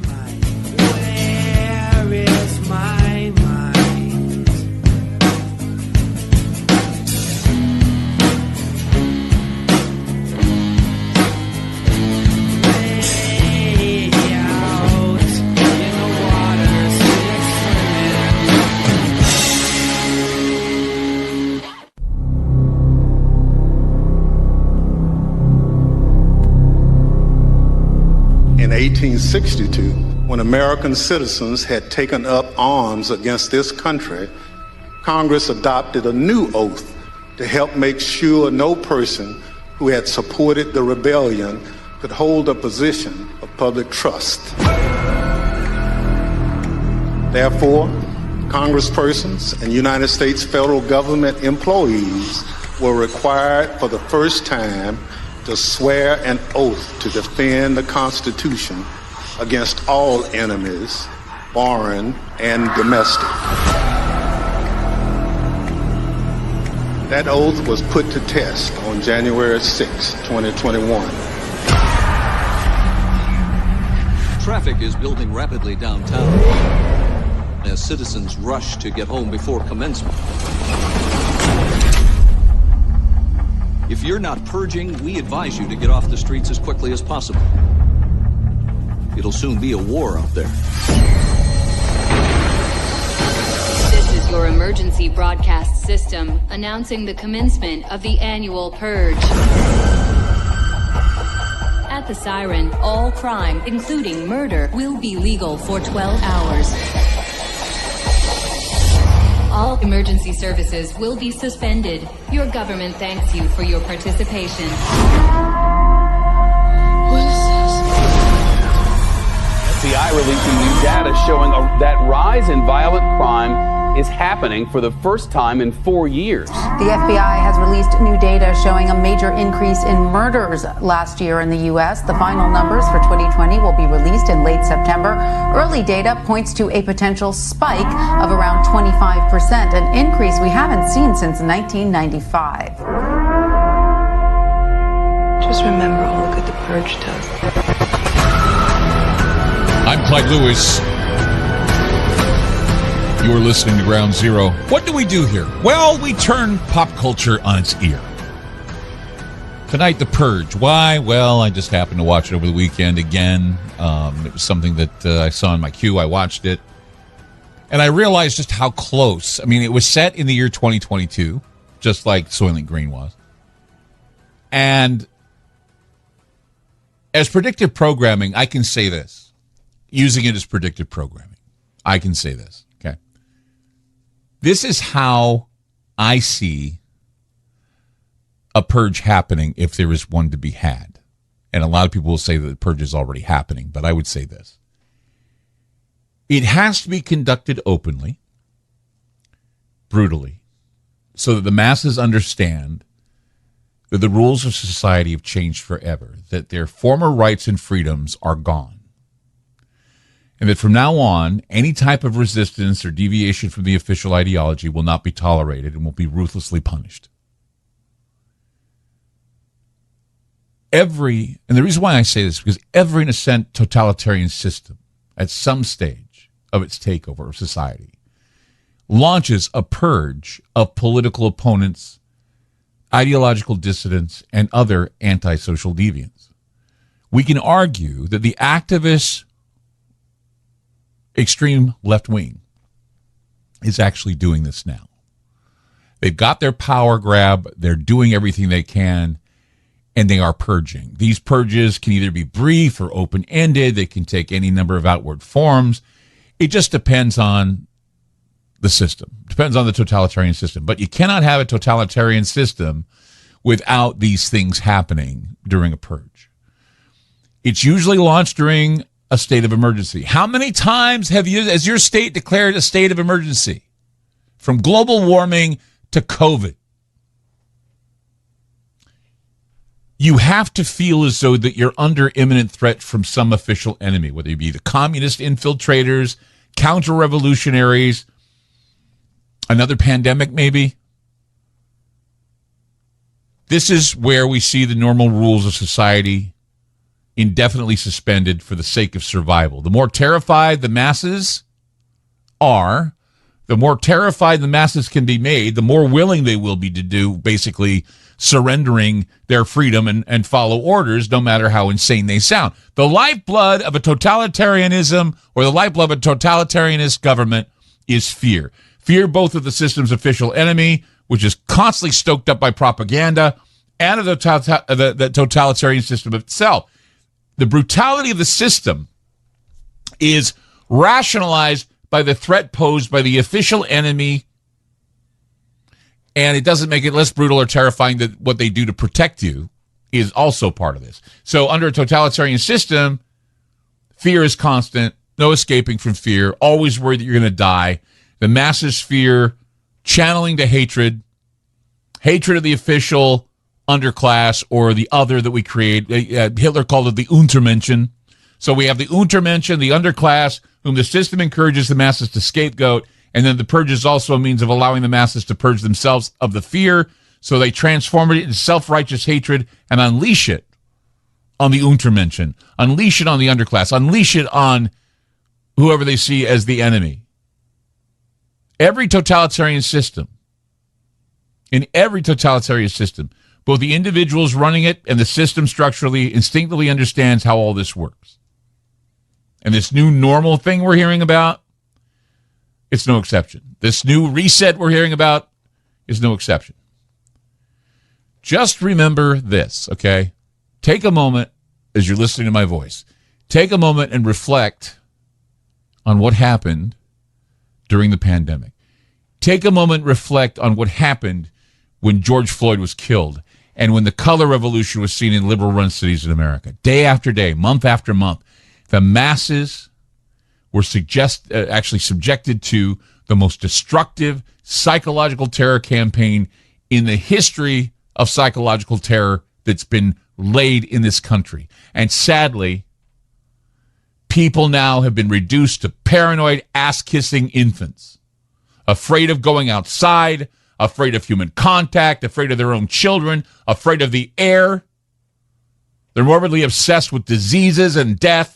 They want you to wear masks all the time still, and they're consumed with hatred of those that they think have put their loved ones in danger because they didn't vaccinate or they reject the fascist masking mandates or whatever is out there that they're telling you do. This hatred is utterly irrational, of course, because it's part of the fear and propaganda, and the scapegoats are always something that can get under the skins of people. No, we are past rationality at this point. We are witnessing the birth of a new form of totalitarianism. The new founding fathers, Klaus Schwab and his cast of idiots. This isn't communism or fascism, but a global order of tyranny that borrows from some of the most dangerous ideologies of fascism and communism. The inevitability here is that we need to stop it. The inevitability here is we need to somehow dismantle it. It looks like we need to have this urge to purge it because the gap grows between the wealthy elites and the impoverished working classes. And when that happens, we have a risk of rebellion. And to maintain social control, governments all over the world are becoming more authoritarian. Fear of majority rebellion has spurred increased funding for police and expanded police powers. But then there are other places like Illinois where they've taken away. This is how afraid they are of rebellion. You might have guessed that they're forcing people into purging so they can harden their resolve for mass surveillance and a tight militarized police force that may or may not be from this country. Only 36% of Americans think that the U.S. system of government is sound, and only 13% of Americans are satisfied with how things are going in the United States right now. And those figures were just a couple days ago. You never know how high or low, though. Because when the majority lose faith, the existing system can solve their problems and they look for alternatives. But if they can't, then we see fundamental social change and we see purging. So this is predictive programming. This is the future in case we decide to rub it out and say stop. But we got to figure out a peaceful way to do it. 503-225-0860. That's 503-225-0860. And not all purges are peaceful. So figure that one out. We'll be back.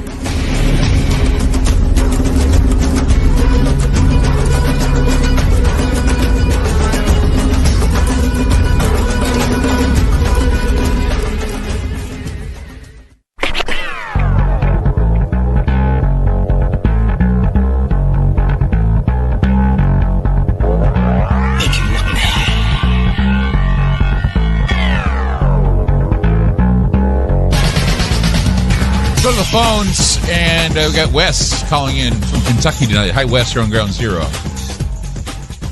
Oh, my goodness. Honored to be on the phone with you again, my friend. Thank you, man. I'm a recovering media employee. You probably do. You have thousands of people calling you every day. Yeah. I'm sure you won't remember me. I talked to you after Ferguson, and I don't think I talked to you after the inauguration, but earlier in your show, you mentioned being in D.C. the night of Donald Trump's inauguration, 2017, right after he was inaugurated. I was so I can go ahead. I no longer work for this network, so I have no qualms saying this on your show. Okay. I was a regional sound engineer for ABC News for years, since 2013, since the Cleveland kidnapper. Based out of Kentucky, which is a great central location for all news in the eastern region. Right. But I was attached to a photog. We drove everywhere because we had so much gear. Uh-huh. And ABC was mostly who I worked for. But so I spent a week and a half, about a week and a half in D.C. During the inauguration and before the inauguration of Donald Trump. I was really proud to do it, although I was working for a network that, no need to even get into what ABC is reporting. Their top stories, monkeypox, creating the health crisis in New York. So what happened during the inauguration? I got to get to other calls, but I want to hear your story. What happened during the inauguration? You mentioned that. Well, you mentioned talking to the fella who just was sore about, can't stand this. Donald Trump. Listen, it took a week to build the set for Good Morning America in D.C., right on Pennsylvania Avenue. Oh, right, yeah, right on Pennsylvania Avenue, right across from the Trump Hotel is where I was. But do you know, man, listen, right after that happened, right after the inauguration, and we left the next day after, they ripped the daylight, every Walgreens, every Starbucks, every restaurant, broken windows, fire started in the street. And listen, you talk about an insurrection. I don't know if I can say the words vagina hats on the air. Oh yeah. But listen, people were stomping around in tears, crying. Yes. And I was on a train actually coming in. I had to spend the night downtown because of that. I was on a train. And I remember the vagina hat people. Nobody could get out of town. No, they couldn't. It was horrible. It was horrible, and I'd been awake. I hadn't gotten much sleep the entire week working for ABC, setting up and tearing down. And I get this. I put on Facebook, hey, everybody, you guys have fun playing like it's 1968 again. I got to get home and get some sleep. And you know that there are members of my family that haven't spoken to me and pretty much alienated me after that. It was pandemonium because of the election, and he hadn't even spoken about his policies, what he wanted to do, and yet all of these people believed it was almost like it was a time glitch or something, that they had already experienced Trump. They already experienced what was going on, and they were protesting things that hadn't even been done yet. So they already had in their minds what was going to happen. That was my first taste of, and before that, working for ABC, I'd been to Ferguson, which was a complete joke, by the way. And I actually spoke to you after I got back from that second Ferguson thing. A complete joke. But I tell you what, not a drop of any news coverage from any mega network on any of that destruction that they run on. Yet this pony show, this show trial they're having now, like January 6th, looked like about not like a fingernail sliver. I know of what happened in 2017. Wes, you're amazing. I got to move on to other calls, but thank you so much for giving us that information. I think it's important that people need to hear that because I know where you're coming from, buddy. I knew it. I saw it. I witnessed it. I couldn't believe it. It was unbelievable. You're right. It was unfreaking believable. Let's go to Scott in Kentucky. Hey, Scott, you're on Ground Zero. Hey, Clyde, enjoy your show. Thank you. Calling in. Again, I've called before.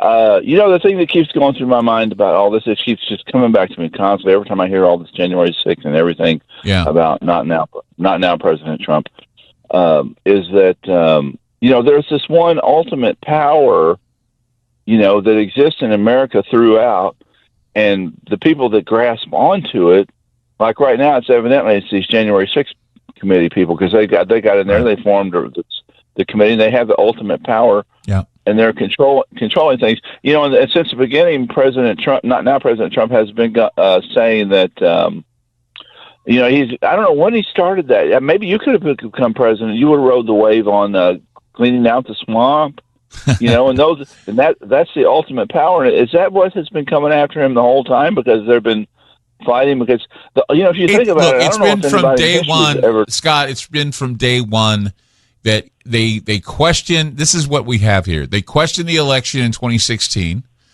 and so did the people in the recent election they questioned, but they went about it in a different way. But see, what we're seeing here with this show trial is you're seeing election meddling. This is election tampering, and somebody needs to say it is, because it is. It's election tampering. This is exactly what it is. And they've got the ultimate power, and it's like Play-Doh. Right. They're making... So until what they want to do, conservatives, and many of you are listening to my voice right now, call a conservative, a powerful conservative, and say, why aren't you saying that this is election tampering? Because that's exactly what it is. Regardless of whether it's for Trump or someone else, this is election tampering. Let's go to Ron in Alabama. Hey, Ron, you're on Ground Zero. Yes, sir. Thanks for taking my call. Bet. My friend, I know you don't take no thrill in reporting what you have to report on every night, but I thank you for doing it. And I wanted to mention that, like, in 2019, in the Veterans Weekend, AOC in her at Williamsboro Arena said that we had that to kill. Yeah, go ahead. To kill Western American. It was the genocide. She said exactly these words: genocide of Western imperialism. She continued her speech. At the same time, Omar in another place was saying about to eat the babies. You remember that one? Yeah. We got to eat the babies. Yeah. Here's something to think about here when you're talking about this. It's whose New World Order do you want to join? Do you want to join the Western New World Order? Do you want to join the Eastern New World Order? You want to join the Chinese and the Russian New World Order? It's a fight for the world order. It's a fight for who you want to be a part of. And it gets to a point where there is no choice. That's why sovereignty is so important, Ron. Yes, sir. Yes, we need sovereignty. We need people to realize that the threat, the existential threat, is without, not within. That, all these political diatribes and fights and infighting and all this show trial stuff is nothing compared to what is planned out. Felix, take us home. You got about a minute. Yeah, Glide. Yeah, you know what? The only problem is this. Unfortunately, the globalist agenda has completely hijacked the Democratic Party. And Joe Manchin just proved it because he went and voted finally for the Build Back Better Light thing. But, as far as going, with the ultimate conservatives, really, they're globalists also, because I don't trust guys like Mike Pence, and like Liz Cheney. These are all, Bush people, and these are globalists, okay? Yeah. But those of us who are Americans, that we believe in sovereignty, unfortunately, the only hope that we have is with people in the Republican Party, because there are people coming up. Well, there is hope. What's going on. There is hope, and you just gave it to me, Felix, because you shared something that I agree with. I love you, Felix. Thank you for doing that. Buddy. All right, take care, bud. Yeah. Felix and I argue about a lot of things, but he's right. It's the idea that, it doesn't matter what political stripes you have. This is certainly something that we need to tackle on together as Americans, regardless of your political affiliation, because we know as Americans that the purge is happening. It'll be from an authoritarian, tyrannical group. And as long as you keep your mind where they can't get at it, you keep it at ground zero, we're certainly going to succeed in this. So stay tuned tomorrow. Another great show on the way. Good night, everybody.